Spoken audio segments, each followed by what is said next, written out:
আসসালামু আলাইকুম প্রিয় শিক্ষার্থী, আশা করি সবাই ভালো আছেন। আজকে আমরা রাইট ফর্ম অফ ভার্বসের আরেকটা নতুন ক্লাস নিয়ে আসলাম। আজকের ক্লাসে আমরা আরও 6টি খুবই গুরুত্বপূর্ণ রুল শিখব। এর আগে আমরা 3টা পার্ট দিয়েছি, 3টা পার্টে আমরা 318টা রুলস আমাদের অলরেডি কমপ্লিট হয়ে গেছে। আজকে আমরা 19 নম্বর রুলস থেকে শুরু করব।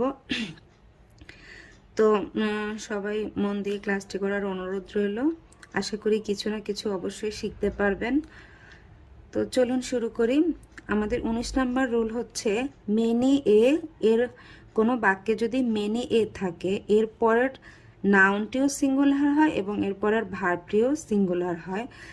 আমরা জানি মেনি যদি কোনো বাক্যে থাকে এর পরে নাউনটিও প্লুরাল হয়, ভার্বটিও প্লুরাল হয়। কিন্তু মেনির পরে যদি এ শব্দটা থাকে তাহলে কিন্তু এর পরের নাউনটিও সিঙ্গুলার, ভার্বটিও সিঙ্গুলার হয়। আমরা জানি সিঙ্গুলার ভার্বের শেষে এস বাই এস থাকে। তো এখানে রুইন শব্দটা সিঙ্গুলার করার জন্য রুইন্স হয়ে গিয়েছে।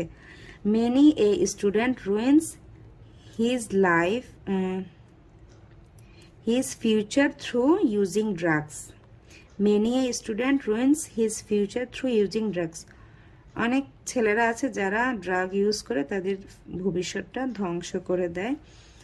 তো 20 নাম্বার রুলস হচ্ছে news, wages, politics, civics, whereabouts, statistics ইত্যাদি। এগুলো এই নাউনগুলো কিন্তু দেখতে যদিও শেষে এস আছে মনে হচ্ছে প্লুরাল, কিন্তু আসলে এগুলো কিন্তু একটা সিঙ্গেল অর্থ প্রকাশ করে। এস থাকা সত্ত্বেও এরা কিন্তু প্লুরাল না, সিঙ্গেল অর্থ প্রকাশ করে। যেমন নিউজ, নিউজ হচ্ছে একটা পত্রিকা, খবরকে বোঝায়। ওয়েজেস হচ্ছে কারো বেতন, পারিশ্রমিক বা তার মজুরি। এটার বেতনের অ্যামাউন্টটা বোঝায় না, বেতনকে বোঝায়, সেটা যাই হোক। পলিটিক্স হচ্ছে একটা সাবজেক্ট, যেমন রাজনীতি একটা বিষয়। সিভিক্স হচ্ছে পরিণতি বিষয়টা। তারপরে হায়ার অ্যাবাউটস মানে হচ্ছে কারো কোনো অবস্থানকে বোঝায়, হুদিসকে বোঝায়, কে কোথায় আছে। হায়ার অ্যাবাউটস বলতে অবস্থানকে নির্দেশ করে। আর স্ট্যাটিস্টিক্স মানে হচ্ছে পরিসংখ্যান, একটা বিষয়। এটাও একটা বিষয়, এটা একটা বিষয়, এটা একটা বিষয়। আর এটা হচ্ছে খবর, বেতন, অবস্থান। এই জিনিস, এই নাউনগুলো কিন্তু দেখতে প্লুরাল হলেও আমরা মনে করব যে এগুলো হচ্ছে সিঙ্গুলার এবং এদের পরের ভার্বটিও কিন্তু সিঙ্গুলার হয়। যেমন দ্য নিউজ ইজ ফলস, এখানে বি ভার্ব থাকার কারণে আমরা বি ভার্বের ইজ বসিয়েছি, যেহেতু এটা প্লুরাল থাকা সত্ত্বেও সিঙ্গুলার অর্থ প্রকাশ করে আর সিঙ্গুলার ভার্বের শেষে এস বা ইয়েস বসে। দ্য নিউজ ইজ ফলস, খবর সংবাদটি ভুল। তারপর হচ্ছে সিভিক্স, বি ভার্ব হবে হার ফেভারিট সাবজেক্ট। সিভিক্স হচ্ছে পৌরনীতি। তো পৌরনীতি একটা সাবজেক্ট, তো অবশ্যই সিঙ্গুলার ভার্ব হবে, ইজ হবে। Civics is her favourite subject. এরপর হচ্ছে 21 number rule, people, police, dozen, folk, cattle, gentry, poultry ইত্যাদি এই নাউনগুলোকে দেখতে যদিও সিঙ্গুলার মনে হয়, এদের পরে কিন্তু কোনো এস নাই, এগুলো সিঙ্গুলার মনে হলেও কিন্তু এগুলো অর্থ প্রকাশ করে প্লুরাল নাউনের। যেমন পিপল মানে হচ্ছে জনগণ বা লোকজন। পুলিশ মানে পুলিশ সম্প্রদায়কে বোঝায়, পুরো পুলিশ সম্প্রদায় মানে সব পুলিশ, বহুবচন, একটা গ্রুপ। ডজন হচ্ছে 12টা থাকে, এক ডজনে 12টা থাকে। নাম একটা হলে কি হচ্ছে, এই নামের ভিতরে কিন্তু 12টা আছে। ফক হচ্ছে লোক বা জনসাধারণকে বোঝায়, ফক। আর ক্যাটেল হচ্ছে গবাদি পশুর পালকে ক্যাটেল বলে। জেন্ট্রি হচ্ছে ভদ্র সম্প্রদায়, জেন্ট্রি ভদ্র সম্প্রদায় মানে হচ্ছে বহুবচন। পোলট্রি মানে হচ্ছে হাঁস মুরগির খামারকে নির্দেশ করে, যেখানে হাঁস মুরগি অনেক পশু পাখি থাকে। তো তাহলে এই নাউনগুলোকে যদিও আমরা সিঙ্গুলার দেখতে মনে হচ্ছে, এরা কিন্তু প্লুরাল অর্থ প্রকাশ করে, তাই এদের পরে যদি কোনো ভার্ব আসে সেটি অবশ্যই প্লুরাল ভার্ব হবে। যেমন the police are the friends of public. Police হচ্ছে পাবলিকের মানে জনসাধারণের বন্ধু, পুলিশ জনসাধারণের বন্ধু। এখানে বি ভার্ব থাকার কারণে আর হয়েছে, বি ভার্ব থেকে আর এসছে, plural verb. 2 dozen make 24, 2 dozen এক ডজনেই থাকে 12টা, আর 2 ডজন তো 2 ডজন, তাই এখানে কিন্তু এস আসে নাই। টু ডজন হওয়ার পরেও কিন্তু এখানে এস আসে না, এদের সাথে কখনোই এস যুক্ত হবে না, কিন্তু এরা প্লুরাল অর্থ প্রকাশ করবে এবং প্লুরাল ভার্বকেই নেবে। তাহলে 2 ডজন মেক 24। 22 নাম্বার হচ্ছে কালেকটিভ নাউন। কালেকটিভ মানে হচ্ছে সংগৃহীত, মানে যেখানে অনেক কিছুর কালেকশন থাকে। কালেকটিভ নাউন সমষ্টি বা একক অর্থে যদি বসে তাহলে তাদের পরে সিঙ্গুলার ভার্ব হয়, মানে একটা সমষ্টিকে বোঝায় কালেকটিভ। যদি একটা পুরো সমষ্টিকে একক অর্থে বোঝায় তাহলে সেটা সিঙ্গুলার ভার্ব হয়, আর যদি পৃথক পৃথক সত্তা অর্থে ব্যবহৃত হয় তাহলে কিন্তু প্লুরাল ভার্ব হয়। যেমন the committee has issued a circular. Committee মানে হচ্ছে একটা কমিটি যেটা কি করছে, একটা বিজ্ঞপ্তি প্রকাশ করেছে, তাহলে পুরো কমিটিটা কিন্তু একক সত্তা হিসেবে কাজ করেছে, তারা একক অর্থে পুরো সমষ্টি মিলে কিন্তু একটা বিজ্ঞপ্তি প্রকাশ করেছে। আর এখানে হচ্ছে the committee are divided on their opinions.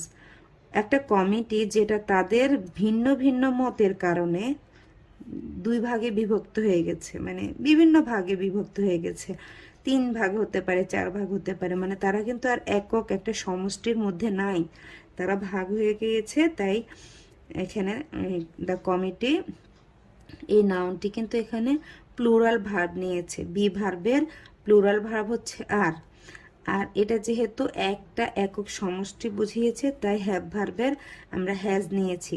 আমরা জানি হ্যাভ ভার্ব হচ্ছে প্লুরাল ভার্ব আর হ্যাজ হচ্ছে সিঙ্গুলার ভার্ব, যেহেতু হ্যাজের শেষে এস আছে তাহলে সিঙ্গুলার নাউনের পরে হ্যাজ বসবে। এরপর আসি 23 number rules. A number of, A lot of, majority of, এদের পরে নাউনটি কিন্তু প্লুরাল হয় এবং ভার্বটিও প্লুরাল হয়। এ নাম্বার অফ মানে হচ্ছে একটা বড় সংখ্যা, মানে বড় পরিমাণকে নির্দেশ করে। এ লট অফ মানে প্রচুর পরিমাণে। মেজরিটি অফ মানে হচ্ছে বৃহৎ অংশ। মাইনরিটি হচ্ছে ছোট অংশ, আর মেজরিটি হচ্ছে বৃহৎ অংশ বোঝায়, কোনো কিছুর বৃহৎ অংশ। তাহলে এগুলো সব কিন্তু পরিমাণে বেশি বুঝাইছে এবং এদের পরে নাউনটি সেজন্য প্লুরাল হবে এবং ভার্বটিও প্লুরাল হবে। A lot of people come on the field. যেহেতু এখানে একটা প্লুরাল বলেছে যে এদের পরে একটা প্লুরাল নাউন আসবে এবং ভার্বটিও প্লুরাল হবে, তো লোকজনের একটা অনেক বেশি লোকজন are coming on the field, মাঠের দিকে আসতেছিল।